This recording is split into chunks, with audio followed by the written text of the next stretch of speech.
Hello दोस्तों, welcome to ICM channel. इस video में डिस्कस करेंगे हम सब तीन स्टॉक्स के बारे में। देखो, पहला है बजाज फाइनेंस, दूसरा है आपका टाटा स्टील और तीसरा है हिंडाल्को शेयर। देखो, इस वीडियो में यार पूरा इसलिए देखना क्योंकि इस वीडियो में हम सब बजाज फाइनेंस के बारे में खास तौर से एक ब्रीफली डिस्कस करने वाले हैं। खास तौर से आपको बजाज फाइनेंस में यहाँ पे एक लंबा वीडियो आपको बन जाएगा, लेकिन यहाँ पे थोड़ा सा हम सब इसके बारे में अच्छा से जान के भी यहाँ पे ज़्यादा मिनट का वीडियो नहीं बनेगा, तो यार पूरा अंत तक ज़रूर देखना। और मैं यहाँ पे पूरी कोशिश करूँगा कि आपका ये जो टाइम एक आपको वैल्यूएबल टाइम में जाए, एक आपको अच्छा नॉलेज आपको मिले। यदि नहीं आपको कुछ यहाँ पे ऐसा आपको लगेगा कि यहाँ पे मुझे कुछ आपको सीखने को नहीं मिला, तो आप ज़रूर यहाँ पे कमेंट में कुछ भी बोलकर मैं आप जो है जा सकते हो, ठीक है। मैं उसे यहाँ पे आपको जो डिलीट भी नहीं करूँगा, ठीक है। लेकिन यदि आपको पसंद आएगा तो ज़रूर इस चैनल को यार सब्सक्राइब कर सकते हो, बेल आइकन को भी ऑल पे ज़रूर से दबा देना, ठीक है। तो चलो यार वीडियो स्टार्ट करते हैं। देखो, सबसे पहले जो डिस्कस करेंगे वो डिस्कस करने वाले बजाज फाइनेंस के बारे में। देखो, बजाज फाइनेंस और आपका बजाज फिनसर्व में यहाँ पे दोनों में यहाँ पे लोगों को एक जो यहाँ पे डिफरेंस समझ में नहीं आता है कि यहाँ पे क्या है, ठीक है। यहाँ पे क्या इस दोनों में क्या अंतर है। देखो, सबसे पहली बात एक चीज़ मैं बता दूँ, बजाज फिनसर्व है वो एक फादर स्टॉक्स है, ठीक है। यानी कि उसका दो सन है। यानी कि फिनसर्व, देखो फिनसर्व का यानी कि मतलब फिन से यानी कि फाइनेंस और सर्व से यानी कि सर्व, आप समझ रहे हो ना। तो उसका एक आपका इंश्योरेंस हो गया। यानी कि बजाज जो फिनसर्व है वो आपका फाइनेंस प्लस यहाँ पे बजाज एलियंस जो यहाँ पे आपका इंश्योरेंस कंपनी है, उससे जो दोनों आपका लिंक्ड है उसी को बजाज फिनसर्व आपको बोलते हैं, ठीक है। लेकिन आज हम सब बात करेंगे बजाज फाइनेंस के बारे में। तो इसके बारे में पूरा जानना बेहद ज़रूरी है कि यहाँ पे आपको क्या लॉन्ग टर्म में सही में कुछ अच्छा हो सकता है या नहीं हो सकता है। तो यहाँ पे आप जानते हो कि बजाज फाइनेंस एक लेंडिंग कंपनी है, यानी कि यहाँ पे लोन संबंधित कंपनी यहाँ पे काम करती है, ठीक है। यहाँ पे तो आप जानते हो ये। प्लस यहाँ मार्केट कैप कितना है, लगभग यहाँ पे आपको मार्केट कैप 4 लाख करोड़ का मार्केट कैप देखने को मिलता है, जो एक सबसे अच्छा यहाँ पे जो है। प्लस पी जो है वो 50 का पी है। तो यहाँ पे पी भी यहाँ पे सही निकल के आ रहा है, ज़्यादा कुछ हाई नहीं है। तो जानते हो ये जो शेयर कहाँ पे लगभग 8 का शेयर अभी फिलहाल आपको 7100 पे यहाँ पे ट्रेड करते हुए आपको दिखाई आपको दे रहा है।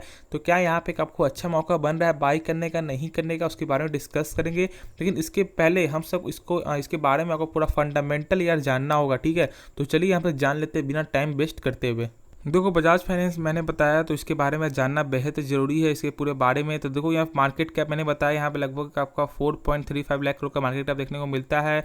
यहाँ पे जो हाई देखने को मिलता था लगभग 8,50 का, लो है लगभग 5200 का, ठीक है। तो यहाँ पे आपको बुक वैल्यू क्या, देखो बुक वैल्यू यहाँ पे 722 है। यही जानो कि पहले यहाँ पे आपको बुक वैल्यू आपको होता है क्या, ठीक है। लोगों को यहाँ पे सही से समझ में नहीं आता है कि बुक वैल्यू यानी कि कहने का क्या मतलब होता है इसका। देखो, बुक वैल्यू एक ऐसा टूल है जो आपको ये बताता है कि ऐसे शेयर को यदि कुछ हो जाता है, यदि कंपनी कुछ आपको हो जाता है, तो कंपनी एक शेयर के बदले वो कितना रुपया आपको पे कर सकता है। तो मात्र 722 रुपये ही ये कंपनी आपको एक शेयर के बदले पे कर सकती है। यानी कि 7,000 का शेयर यदि कुछ होता है तो आपको 722 रुपये ही आपको मिलेगा, क्योंकि यहाँ पे बहुत सारा आपको इंटरेस्ट, कर्ज भी बहुत है, इसके कारण ऐसा यहाँ पे आपको बुक वैल्यू कम है, ठीक है। लेकिन जो मेन फंडामेंटल के बारे में जानेंगे वो है आपका आरओसी, आरओई प्लस और सबसे जो ऐसा चीज़ है। तो यार वीडियो को जरूर अंत तक जरूर देखना। मैं बार बार इसीलिए बोला क्योंकि यदि अंत तक नहीं देखोगे तो आपका नॉलेज जो यहाँ पे अधूरा आपको रह जाएगा, ठीक है। देखो, आरओसी और आरओई यहाँ पे जो 10% फिर आपका 17% देखने को मिलता है। देखो, ऐसा यहाँ पे मानना क्या होता है, 15% के यदि ऊपर जिस कंपनी का रहता है वो कंपनी यहाँ पे सही मानी जाती है। तो यहाँ पे फिलहाल तो आपको आरओई जो यहाँ पे सही है, लेकिन आरओसी जो है यहाँ पे 10% ही आपको निकल के आपको आ रहा है। तो यहाँ पे थोड़ा सा यहाँ पे आपको आरओसी में यहाँ पे ध्यान देना होगा। देखो, अब ऐसा काम मत करना जैसे मान लो कि इसका आपको जो है आरओसी आरओई लगभग 10 और यहाँ पे आपको 17% है, और यहाँ पे और किसी स्टॉक्स का लगभग आईटी स्टॉक्स का यहाँ पे आपको किसी भी स्टॉक्स का आपको निकल के आपको लगभग आएगा 25% का। तो आपको क्या लगेगा कि यार बजाज फाइनेंस यहाँ पे शेयर अच्छा नहीं, वो शेयर अच्छा, ऐसा नहीं है। देखो, यहाँ पे आप कंपेयर उसी साथ करो, सेम स्टॉक के साथ कंपेयर करो। जैसे आईटी स्टॉक से यदि आप जो चाहते हो कंपेयर करना, तो आप जो है टीसीएस और इन्फोसिस का दोनों का आप जो कंपेयर करो। ऐसा नहीं यार टीसीएस का आप जो कंपेयर करोगे आप जो रिलायंस के साथ, ऐसा करोगे तो आपका एक जो है यहाँ पे सही वैल्यू आपको निकल के नहीं आएगा। इसलिए मैं बार बोल रहा हूँ कि आप सेम स्टॉक्स को ही आपको जो यहाँ पे आपको कंपेयर करना होगा, तो ही एक आपको सही वैल्यू आपको समझ में आपको आएगा, ठीक है। तो चलो फिर देख लेते हैं इसके बारे में और कुछ। तो यहाँ पे आपको जो रेवेन्यू जो सेल्स वो लगातार ही गेन होते हुए दिखाई देता है। इसकी वजह से लोग यहाँ पे अक्सर ज़्यादा क्वांटिटी में यहाँ पे बाई करते हैं, लोग अक्सर यहाँ पे ज़्यादा यहाँ पे आपको जो एक टिके हुए रहते हैं, ठीक है। इसका मेन जो वजह है यही आपको निकल के आपको आता है। देखो ये कंपनी आपको इंटरेस्ट मैंने बताया लगभग 2600 करोड़ का यहाँ पे इंटरेस्ट भी आपको पे करती है, तो ये थोड़ा ध्यान पे रख लो। प्लस यहाँ पे खर्च है लगभग 3000 करोड़ का, और यहाँ प्रॉफिट देख लें तो लगभग 2596 करोड़ का प्रॉफिट है, 2420 2125। तो यहाँ प्रॉफिट में लगातार ही गेन होते हुए दिखाई आपको देता है, क्वार्टर में भी और ईयर में भी। ईपीएस देखो कैसा है, ईपीएस यही आपको क्या है, ईपीएस यानी कि अर्निंग पर शेयर, यानी कि एक शेयर के बदले वो कितना रुपया आपको कमा रही है कंपनी। तो यहाँ पे देख सकते हो कि यहाँ पे लगातार ही एक गेन होते हुए दिखाई दे रहा है, जो एक सबसे अच्छा चीज़ है। ईपीएस भी बहुत मैटर करता है किसी भी शेयर में, ठीक है।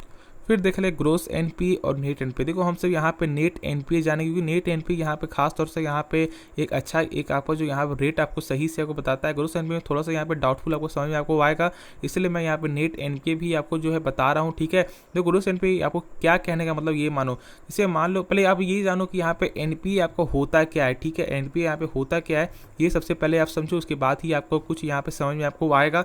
देखो एनपीए यानी कि ये कहने का आपको, इससे इसका फुल फॉर्म होता है नॉन परफॉर्मिंग एसेट, यानी कि एक ऐसा एसेट, देखो बैंक का ये होता है, ठीक है, एक ऐसा एसेट्स जो कभी वापस मिलता ही नहीं है। जैसे मान लो यदि आपने बैंक से लोन लिया, यदि आपने कहीं से भी लोन लिया, ठीक है, और आपने 3 महीने तक एक भी आपको जो लोन एक में लगभग 3 महीने में आप जो एक भी यहाँ पे इंटरेस्ट जो आप पे नहीं करते हो, तो बैंक यहाँ पे आपको जो उस लोन को यहाँ पे बैड लोन यहाँ पे समझ लेता है, यानी कि बहुत ही कम चांस हो जाता है कि उसका पैसा आपको जो मिलने का, ठीक है। और आरबीआई के अनुसार ऐसा मानना है किसी भी यहाँ पे जो भी आपको बैंक हो या पे जो भी आपको इस टाइप की जो कंपनी हो, किसी का भी यहाँ पे 3% से ज़्यादा आपको नहीं रहना चाहिए। यदि 3% से ज़्यादा रहता है तो वो कंपनी को यहाँ पे ख़राब माना जाता है, उसमें यहाँ पे डर बना हो रहता है, ठीक है। तो यहाँ पे 3% से ज़्यादा यहाँ पे आपको नहीं रहना चाहिए। फिर देख रहे हैं आपको जो ग्रॉस एनपीए, तो ग्रॉस एनपीए में देखो क्या होता है, जैसे मान लो यदि आपने जो है बैंक से लगभग जो है 10,000 पर लोन लिया और आपने जो यहाँ पे 4,000 पेमेंट कर दिया है और 6,000 बाकी है, तो आपका जो एनपीए जो है वो आपका ग्रॉस से आपको जो 6,000 से आपको निकल के आएगा, ठीक है। लेकिन नेट एनपीए में आपको जो प्रोविजन भी यहाँ पे कटता है, तो यहाँ पे नेट एनपीए आप जो है सबसे ज़्यादा यहाँ पे आपको महत्वपूर्ण है, इसलिए आप जो नेट एनपीए को यहाँ पे देखो, तो नेट एनपीए जो है वो यदि आप चेक करोगे तो यहाँ पे 0.51% तक देखने को मिला है। तो आप समझ सकते हो कि यहाँ पे 3% यहाँ पे जो बोलता है हाई है और 0.51%, तो आप समझ सकते हो कितना अच्छा है इसका एनपीए। इसकी वजह से यहाँ पे लोग बाई करते हैं। देखो यहाँ पे क्वार्टर बाई से देखो तो बीच में लगभग था आपका जो 1.5% तक भी आपको जो चला गया था, लेकिन अब यहाँ पे सुधार करके लगभग 0.51% तक आपको जो है आ चुका है, जो एक सबसे अच्छा चीज़ है। जो इसीलिए यहाँ पे शेयर एक अच्छा खासा यहाँ पे काम कर रही है और यहाँ पे इन्वेस्टर एक अच्छा खासा पैमाने में यहाँ पे बाई भी करते हैं। इतना ज़्यादा हाई प्राइस होने के बाद भी 4 लाख करोड़ का मार्केट कैप भी है, तो आप समझ सकते हो, ठीक है। आप इसी बात से समझ सकते हो कि यहाँ पे 7,000 का प्राइस होने के बाद भी एनपी जिसका जो आपको मार्केट कैप है वो 4 लाख करोड़ का है, ठीक है। तो आप समझ सकते हो ना। कुछ भी डाउट होगा तो कमेंट में आप कर सकते हो, नहीं समझ में आएगा तो कमेंट में जो भी आपको जो बोलना है वो बोल सकते हो, मैं उस कमेंट को यहाँ पे डिलीट नहीं करूँगा। लेकिन यार समझ में आएगा तो ज़रूर से एक आपको जो वैल्यूएबल कमेंट भी कर सकते हो, जिससे मुझे एक मोटिवेट आपको मिल जाए, ठीक है। तो मैं आशा करूँ आपको समझ में आपको आ रहा होगा। फिर उसके बाद चेक कर ले आपका जो यहाँ पे कैश फ्लो कैसा देखने को मिलता है, तो देख सकते हो कि कैश फ्लो यहाँ पे बहुत अच्छा है। लेकिन एक चीज़ आप ध्यान दो कि यहाँ पे आपका जो कैश फ्रॉम ऑपरेटिंग एक्टिविटी है वो आपको माइनस में है। देखो ये होता क्या है, देखो किसी भी कैश फ्लो का यदि आप चेक करो, सबसे पहले चेक करो कैश फ्रॉम ऑपरेटिंग एक्टिविटी। देखो ऑपरेटिंग एक्टिविटी यानी कि जो कंपनी यहाँ पे कमा रही है उससे यहाँ पे ज़्यादा प्रॉफिट, जैसे मान लो कंपनी यदि सालाना 1,000 करोड़ यहाँ पे प्रॉफिट कमा रही है, तो कंपनी को यहाँ पे 1,000 करोड़ से ज़्यादा यहाँ पे आपको इसका जो कैश यहाँ पे आपको रहना चाहिए। लेकिन यहाँ पे यदि कम रहता है तो थोड़ा सा यहाँ पर डाउट हो जाता है, ठीक है। तो इसका भी चेक करो तो यहाँ पे माइनस में देखने को आपको मिलता है। तो इसकी वजह क्या है, इंटरेस्ट पेइंग है, ठीक है। ये कंपनी आपको इंटरेस्ट पे करती है बहुत भारे पैमाने में, जिसके कारण यहाँ पे आपको जो ऑपरेटिंग एक्टिविटी यहाँ पे माइनस है। लेकिन इसका जो आपको फाइनेंशियल एक्टिविटी है वो सही है, प्लस आपको जो इन्वेस्टिंग एक्टिविटी जो यानी कि जो कंपनी यहाँ जिस कंपनी में यहाँ पे वो पैसा लगाई हुई है, जो आपको इन्वेस्ट की हुई है, उससे भी यहाँ पे पैसा आपको आ रहा है, जिसमें इस बार आपको प्रॉफिट निकल के आपको आया था मार्च 2022 से चेक करें तो इसलिए यहाँ पे टोटल जो नेट कैश फ्लो हुई थी सबको यहाँ पे मैनेज करके लगभग 1558 करोड़ है, जो एक सही है, ठीक है। सब मैनेज होकर लगभग यहाँ पे 1558 करोड़ आपको देखने को मिलता है, यानी कैश इतना बच जाता है, ठीक है।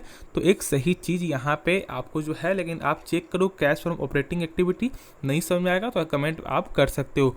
तो फिर देख ले आपका प्रमोटर होल्डिंग में, तो प्रमोटर होल्डिंग यहाँ पे कम होते हुए दिखाई दे रहा है, आप साफ तौर से आप देख सकते हो। देखो यहाँ पे 56.12 था, 50 फिर उतना ही था, फिर 56.03 हुआ लगभग जून 2021 में, फिर यहाँ पे डाउन हुआ मार्च 2022 में, और जून 2022 में लगभग सेम रहा है, ठीक है। तो यहाँ पे कमी निकल के आपको आ रहा है, लगभग 0.5% तक यहाँ पे कमी निकल के आ रहा है। तो ठीक है, ज़्यादा मायने नहीं रखता है, लेकिन ये भी लगभग जैसे 1-2% यदि कम होता है तो फ़र्क आपको पड़ता है, ये आप ध्यान पे रखो, ठीक है। तो यहाँ पे देखो ये इसमें ज़्यादा लंबा वीडियो बन गया है, लेकिन आपको मैं आशा करूँ आपको समझ में आपको आ गया होगा, और आपको अभी फिलहाल आपको होल्ड करना चाहिए। मार्केट का भी आपको स्थिति यहाँ पे सही निकल के नहीं आ रहा है, ऐसा हो सकता है कि आपको यदि स्टॉक स्प्लिट जो आपको बजाज फिनसर्व कर रही है उसके वजह से इसमें और रैली भी आ सकती है, लेकिन थोड़ा सा सोच समझ कर फैसला लेना।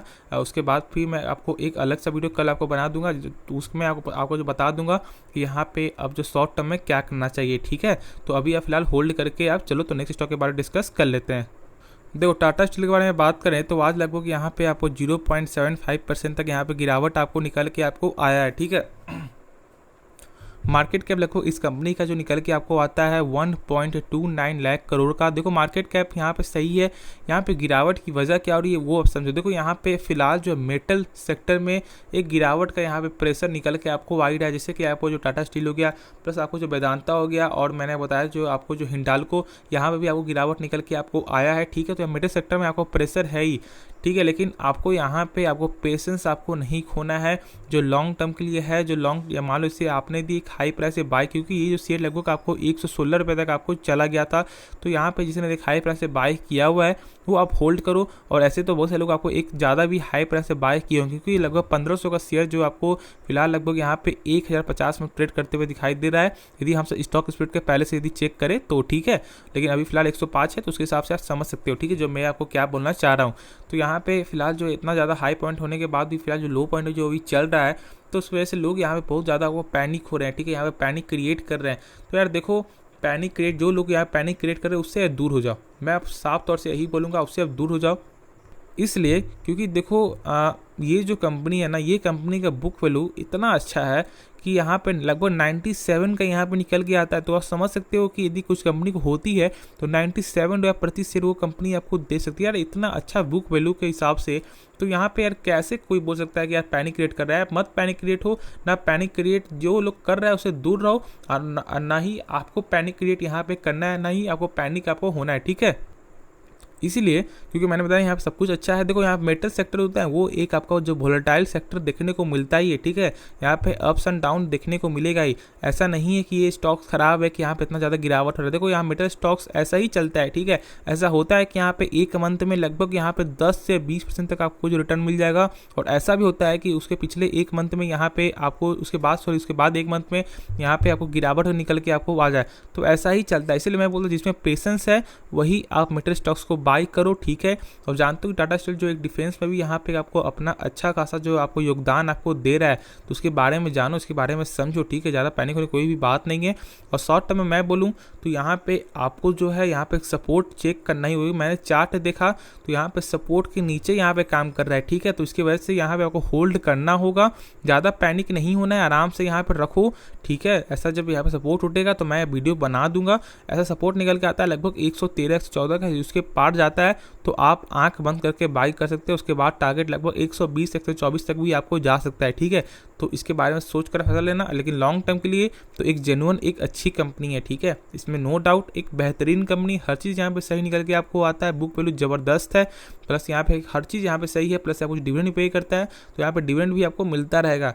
तो आप इसको होल्ड करके रखो, और जो लोग यहाँ पे सोच रहे हैं थोड़ा सा वेट कर लो, जब यहाँ पे टाइम आएगा जब बाई करने का, तो मैंने बताया कि कब बाई करना है, उस समय आप बाई कर सकते हो। तो यार चलो नेक्स्ट स्टॉक के बारे में डिस्कस कर लेते हैं। तो हिंडाल्को, आपको इस शेयर के बारे में बात करें आपको हिंडाल्को के बारे में, तो ये एक आपको जो एल्यूमिनियम का शेयर है, यानी कि एक मेटल स्टॉक्स ही हमसे बोल सकते हैं कि एक आपका मेटल स्टॉक्स ही है। आज इसमें लगभग आपको जो है 1.5% से ज़्यादा यहाँ पे गिरावट आपको निकल के आपको आया है, वो भी एक इंड टाइम में। थोड़ा सा बीच में एक आपको जो कंसोलिडेट यहाँ पे निकल के आपको आ रहा था, थोड़ा सा यहाँ पुश यहाँ पे मार रहा था, लेकिन फिर यहाँ पे गिरावट ही निकल के आपको आया है। देखो ये कंपनी का यहाँ ब्रोकर ने एक टारगेट भी दिया है, उससे मैं आपको बताता हूँ। देखो यहाँ पे आपको ICICI सिक्योरिटीज़ ने, ठीक है, यहाँ पे आपको टारगेट दिया है लगभग 500 रुपया का। उनका ऐसा कहना है कि ये जो ये जो टारगेट है वो 1 साल के अंदर यहाँ पे देखने को आपको मिलेगा।